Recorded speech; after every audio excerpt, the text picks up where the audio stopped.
Hello, it's me, Dr. Snedeker. Whoops. I'm here to do another podcast. So I mentioned that there'd be a story today, story time. And it feeds into a larger discussion about what people who really are in the periphery of the music industry, unless they actively ask, a lot of people don't really understand how things go in the music business. So I thought I would use this as an opportunity to discuss some issues here. And to preface this story, obviously, people make mistakes. I'm not going to mention any specifics to, parties involved, because at the end of the day, people make mistakes, and I can only do what I do, which is move on and, just make it work however I can. But I thought it'd be a funny story, because if you can't laugh at yourself.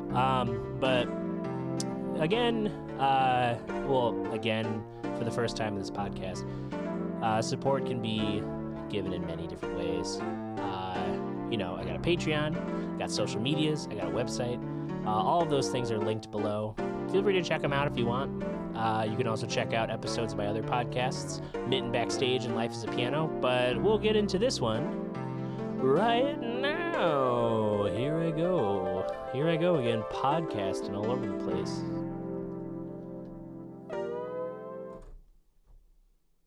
All right, story time. That's never happened, where I've literally been into like the intro and the camera's cut out. That's kind of foreboding. I hope that doesn't happen again. Right at the start too. I could have just started over, but you got the behind the scenes, folks. This is what you deal with when you're trying to make things. Things break, things don't work the way you thought. I was using a live stream setup for like the entirety of 2020, and then I don't know if it was Zoom or the app or my computer or the cable. Like, I still don't know what caused it. I can't use my phone as a webcam with this app that's supposed to let me use my phone as a webcam. It's annoying.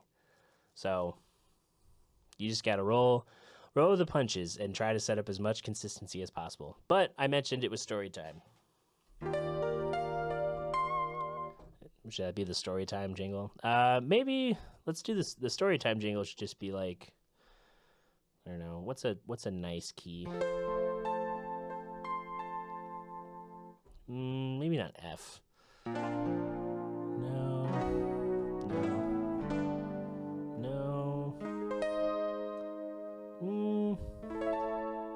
Maybe A.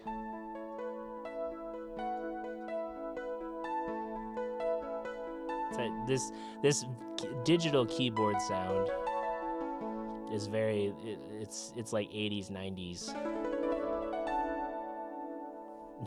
And now back to our regularly scheduled programming.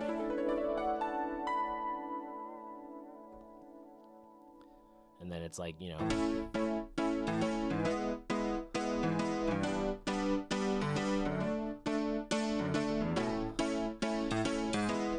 we're all here at school hanging out, and there's something cool happening. What is it, kids? Well, we just learned about a cool new fad called skateboarding. Whoa, skateboarding? What's skateboarding like? Well, you just get on your board and you can go all sorts of places and see so many faces and go all over the world and see the people you know on a skateboard. Wow. Okay. My story's not about a skateboard. My story is about how I've been wronged. Your favorite podcast host, don't say otherwise. I'm your favorite for this podcast. If I'm not your favorite host of this podcast, I don't know which one you're watching. I haven't had any other hosts. I have been wronged. I don't really care, because frankly, you just gotta know when to hold them, know when to fold them, whatever that song says. You gotta roll with the punches, you know? Being a musician is, if you can't take a few punches here and there, if you can't take a few people who just kind of sweep you aside and just like, never mind, like, then if that's gonna stop you from doing music, then don't do music. If you're afraid of somebody being like, actually, we do not need you for tonight's performance, and we would be most happy if you would please vacate the premises and cease further contact. Like, who cares? Who cares? You know, people are gonna make their decisions. However, you know, however you want to take it is up to you. But my story, basically, I had an event booked, a gig, we'll call it, and to leave it as open-ended as possible, even though event is also generic, you know. People put event, come to my event. It is me sitting on the couch watching Netflix, and you will also be there. It is the event of the century. No, it's a gig. It's a gig. A gig's a gig, you know. A lot of gigs are gigs. And if there's any, that's as plain as I could put it. Gigs are gigs. So this one in particular, been booked for, you know, the timeline, I think it was at least a month, between a month and 2 months, probably closer to the month and a half mark, maybe a little bit less than that, but far enough out where, you know, you don't expect things. It's far enough out where, yes, I have this day free, you know, you happen to catch one of those days that I could make room for in the schedule. And that was a good starting point. You know, I had the date available. I had been reached out to by a mutual friend, a mutual friend of the music scene in Michigan. How narrow that down? Some of you know this story, but the person had been contacted to find musicians, which that's often been the case. Sometimes, you know, I've been getting hit up by a lot of students at Grand Valley because I still, you know, people still contact me through my old student email it's always the dumbest, like, it's people who know they're going to do some sort of competition or some sort of recital or jury, and then they wait until like the final hour. They're like, I'm doing the Clashmere's Concerto, and I only have it. I'm playing it in a week for a competition, and I've been preparing it like a maniac for months, and I didn't sleep all summer preparing it, and it's in my repertoire. I can play it really well, but I want you, a professional musician, to learn this accompaniment part that's basically a condensed orchestra score in under a week. No, Jimmy, I can't do that. No, I can't. Why? Why would I come to your rescue when you didn't plan correctly? Plus, I'm busy. Sorry. Like, maybe if I was still going to the school, but not yet. Not today. So, back to the, you know, person reaches out saying they need music. Cool. I am available. Also good. The pay is good. These are all good things. Things are happening that are good. It's in the books. I don't hear anything. I assume everything's fine. Going smoothly, going well. I get notified that I am no longer a part of this event. Mind you, this is the week before the event. Now, I'm used to this. I'm used to people just dropping me for whatever dumb reason. That someone who has, you know, been planning an event for months or weeks, or even probably rescheduling it from last year, most likely, because of the pandemic, just being like, oh, things change, you know? I'm used to that. I'm used to being disappointed. Can't you tell how okay with it I am? I'm used to being let down. When you think you can take away my joy, I've never had any joy. Anyway, the gig was supposed to happen, didn't happen. Cool. All right. Fair enough. No compensation for the week of cancellation. You should have used a contract. Do you know how many people? First of all, let me just say this. Yeah, I should have used a contract. Ooh, very insightful. I don't want your dumb, like, small business help. I know I should have used a contract. Like, what do you mean? You should have. It's just why I asked for a deposit up front. The nature of this event you would hope I could trust human beings to think about other humans involved in this event. But hey, things, like I said, things just change, and I have to roll with the punches. I'm out that money. I have that time free though, so that's good. I can use some time. I've been sick. I need time to record things and edit things and schedule things and all that. So, gig was canceled a week before. No compensation based on the nature of the event. Okay. Nature of the event doesn't fly by me. This event, has been planned for months. It has a budget. The music is a very small portion of that budget. There's nothing really saved for canceling me. Like, what is my, like, the amount of money I would have got paid would have been enough for me. It would have been a great chunk of change, especially going into some slower months. But, in the grand scheme of the total budget of the event, it's like it's like when you get a coupon that's like, oh, the next time you buy a Hershey bar, you can save 50 cents. And you're like, cool, the candy bar is already like $3. Like, 50 cents. Like, it's a luxury price. So like, it's like they saved 50 cents on their event planning. So, all right, fine, whatever. I'll just move on with my life. Then, come to find out, I should have been informed about this the week prior. Oh, interesting. When the contact info was there, and so confusing. Like, just talk.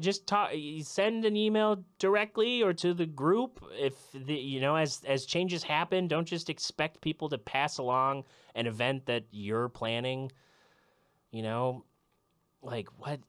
It's some of this is so hard to tell without like specific things, because it would indicate certain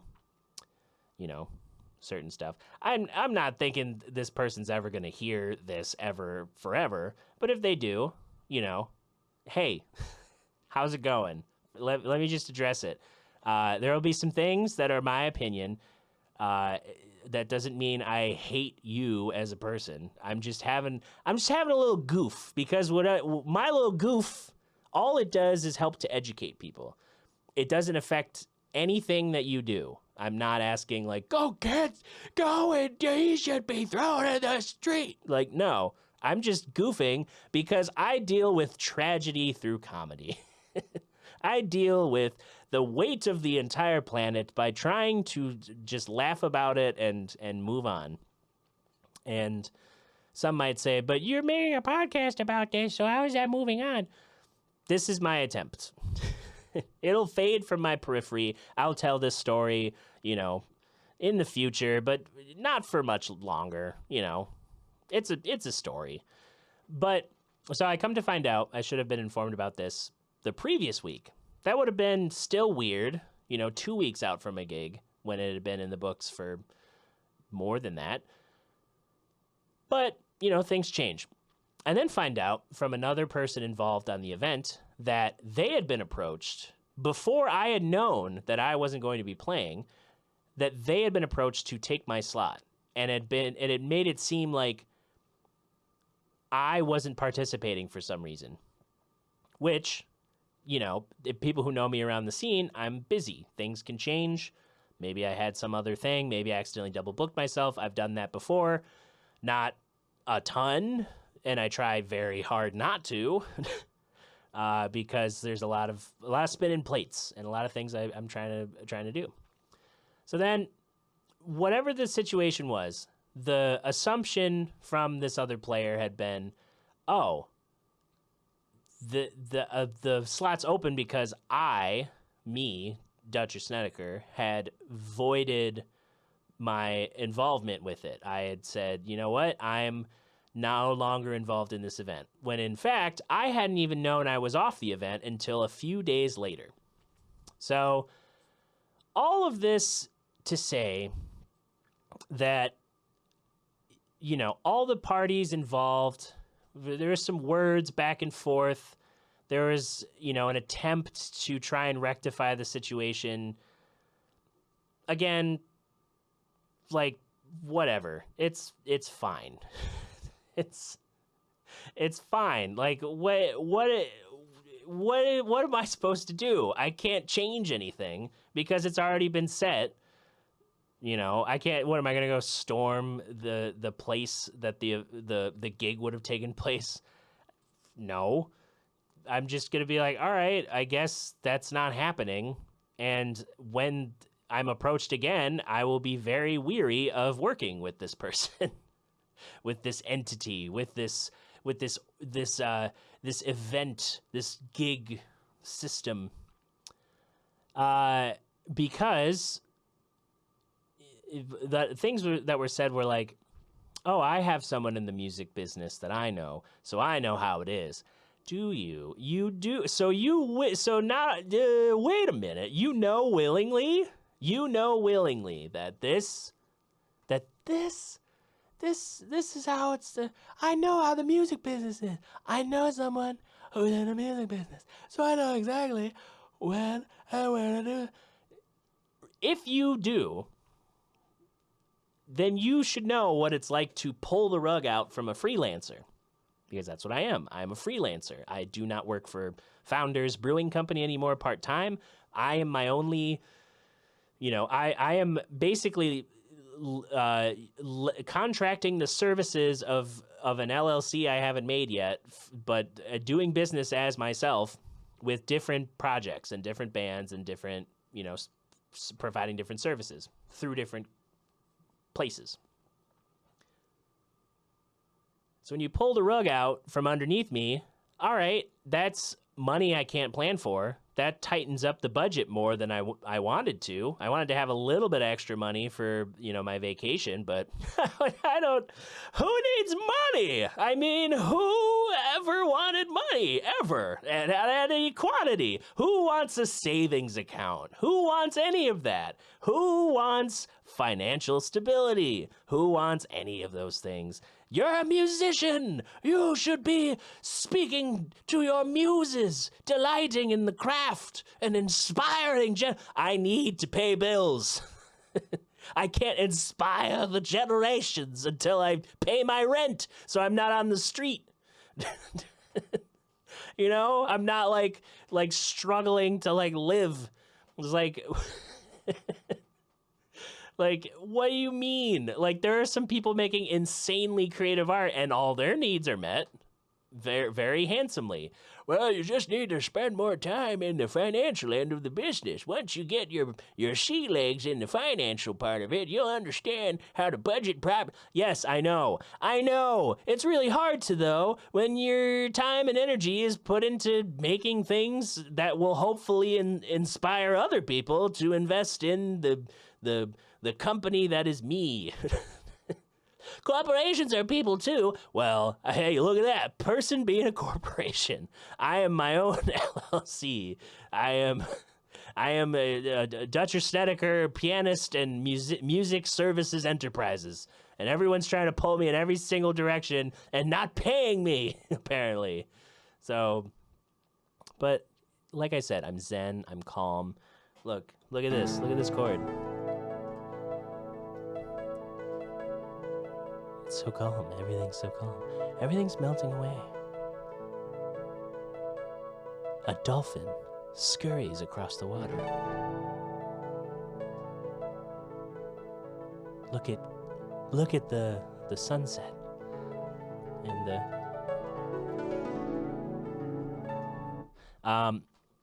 so more of the story. So, words were exchanged. Supposedly there was an attempt to empathize.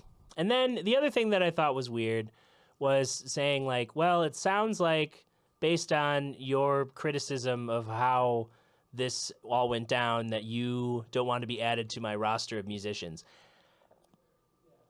If you had a roster of musicians, then why why were you looking for them? If you could open a binder, it's like Mitt Romney. I got binders full of women. And you're like, what does that even mean? It's like, okay, you have a roster. Why didn't you tap into that roster? Oh, wise one. Why didn't you celebrate all these artists doing things? Why didn't you hire from the scene, from the local, support local arts because they're ripe for progress and they will grow. If only you would water the seeds of creativity. If you had a roster, you didn't need to reach out. Plain and simple. That's hands down, plain and simple. You could say I was looking to add to it in the sense of like, when you first approach, like you say, hey, I've worked with local artists in the past, and I had someone recommend y'all. Easy. Okay, cool. Yeah, that's makes more sense. But when you approach as if like, oh, I'm just grasping at straws. I don't really listen to a lot of local music because what is music if not the devil's time waster? The devil went down to Georgia to play music. You want Satan? Satan's in rock and roll and in jazz and in every music that's not just like, sus chords and well, this patch makes it sound like it's like 80s ballad. She was never wanted there. She never went and been there, and she knew.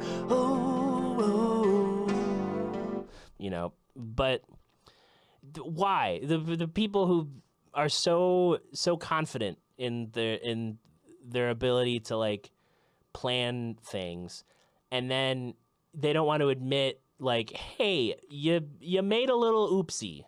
You're still going to keep your job. It might be a little uncomfortable to face criticism, but don't like patronize the professionals in a profession you don't understand. I'm not going around being like, ooh, I know how to plan all the events. It's so easy. Send an email. The event's this day. All right, see you then. No, I get that things are more complicated. You've got teams. You've got, the budget for like everything from catering to the space to the maybe you're providing certain amenities or transportation for high-end clients. Maybe you're offering airfare. I don't know. I'm not in a company. I'm not in a corporation. I'm my own little tiny small business. I'm the smallest of the businesses, one person, and so I don't pretend to go into a place and like patronize how you do your job, because I could have said those things like, oh, well, sounds like you should have just planned better, like look, you out there in the general public who are hiring musicians, listen to them. If you know that you're hiring someone who's professional, who's done this before, ask them. Maybe ask them, like, oh, what do you need to, be comfortable as like a baseline for setting up? Because so often people are just like, yeah, we got power. It's 4 extension cords running into my bathroom, and that's the only outlet we have close to the stage. And you're like, what? We can't run what are you talking? You want us to run a PA, multiple amps, keyboards, all off of a, like 4, minimum 4 powered speakers, like off of one outlet. First of all, I don't want to burn your house down. Second of all, it's going to trip the breaker. Like, what are you talking? One outlet? You know how many times I've shown up to places and they're like, they spend thousands of dollars on a wedding and then they're like, you know, they have a little like tube, not even a grounded outlet in like an old elk lodge, you know, facility. And they're like, "Dog, make it work." And you're like, what? Nobody told us about this infrastructure. Like, or like, oh yeah, Uncle Rick keeps tripping over the cord because it's ran down the hill. I've had weddings that have run and events that have run power down a hill from a house because that's the only power outlet. They didn't get a generator. They didn't ask anyone to like bring any sort of infrastructure. You know, like when you play at like Fountain Point Resort, for example, they're a historic building. And they have specifically installed power outlets that they have to run lines that are literally sitting on carts with the correct like voltage and like grounded outlets so that they don't plug in, you know, a whole band into like the porch outlet and burn down the hotel. And it's like people are just like, no, it's like my stereo, you know, you plug it in and then the music happens. It's like, no, there's power. There's so much power that needs for a full band.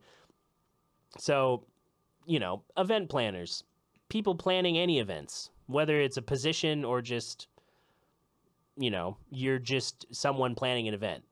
Like, think of those logistics. Ask people. If you are hiring different things, don't assume like, oh yeah, the catering's got everything they need with one stove. Like, ask what a catering staff needs in terms of space.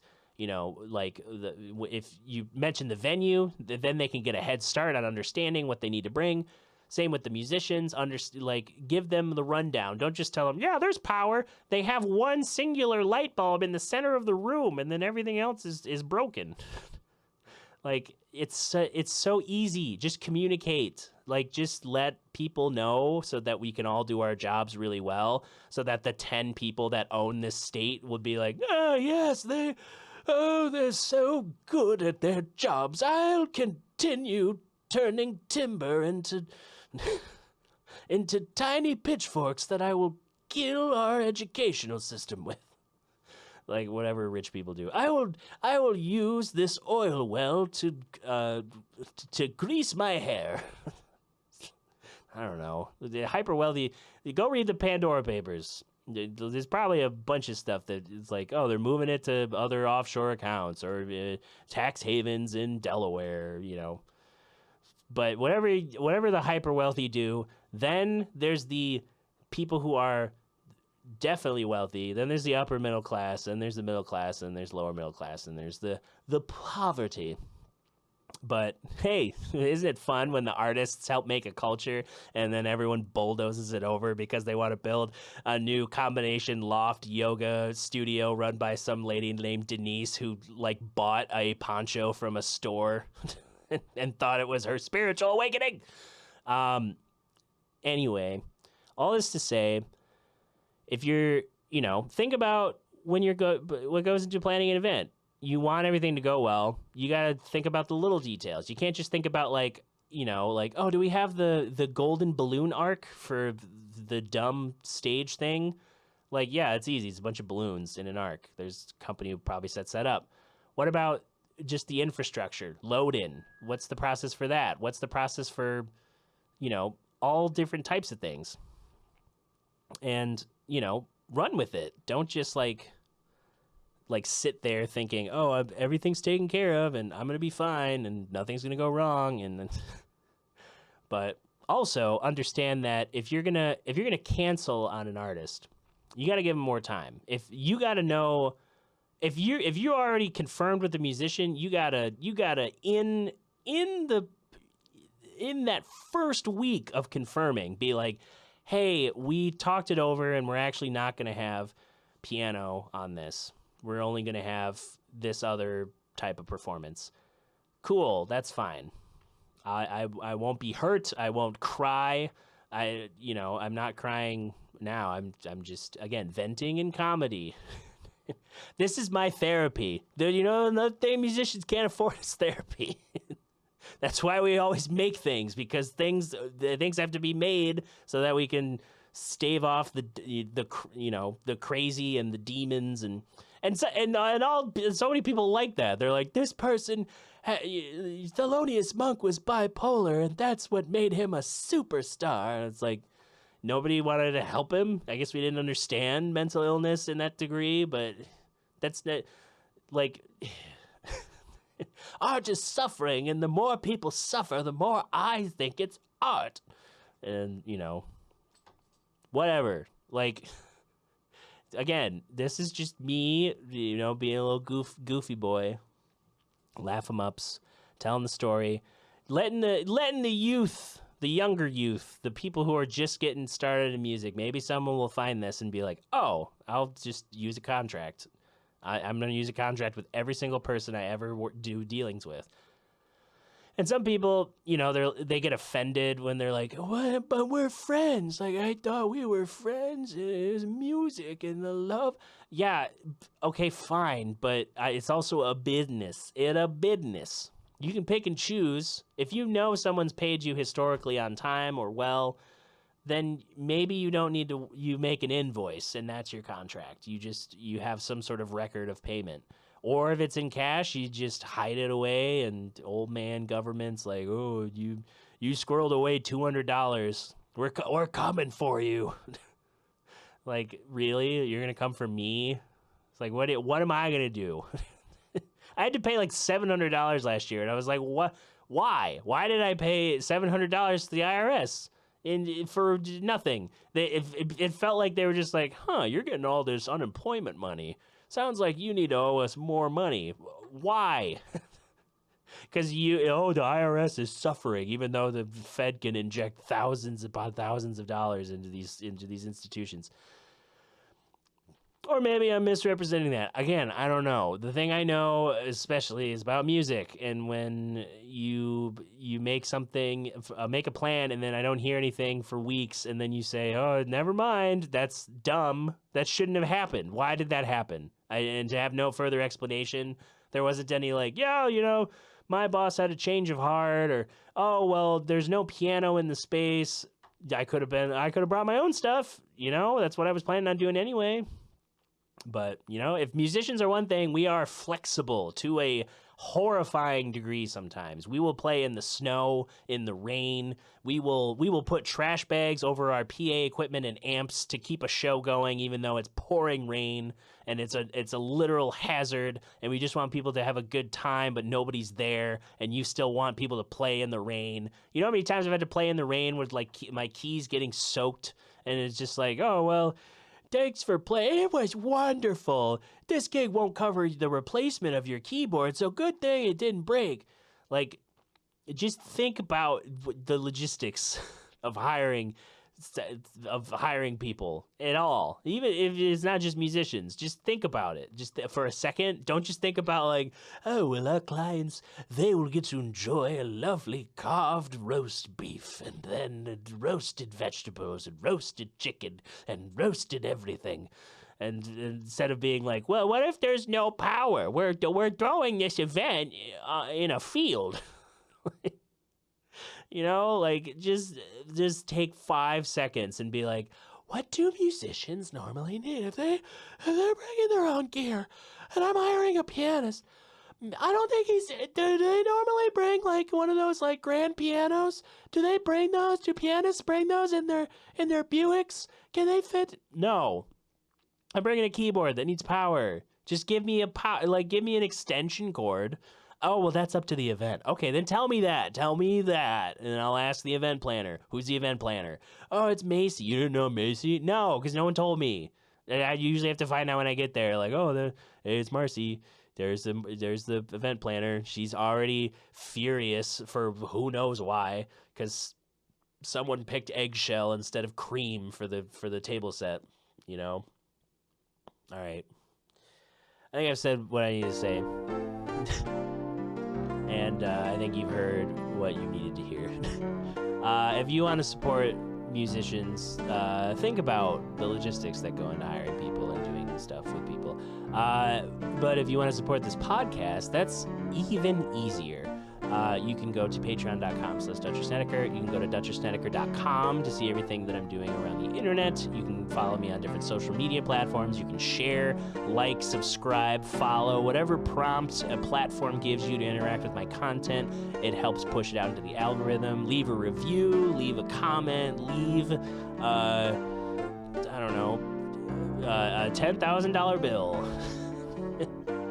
Leave, no one tells you that. You can subscribe for $5 as the lowest tier on my Patreon, but you could also just be a patron for $7 million. You could be like, yeah, I'm a platinum member. I subscribed and I gave away my fortune. But engagement all the same is good, because that's what it's about. It's about you listening to me rant and ramble. Maybe you learned something. Tell me if you learned something. Tell me what you liked or didn't like about this sort of, rant that I do every so often.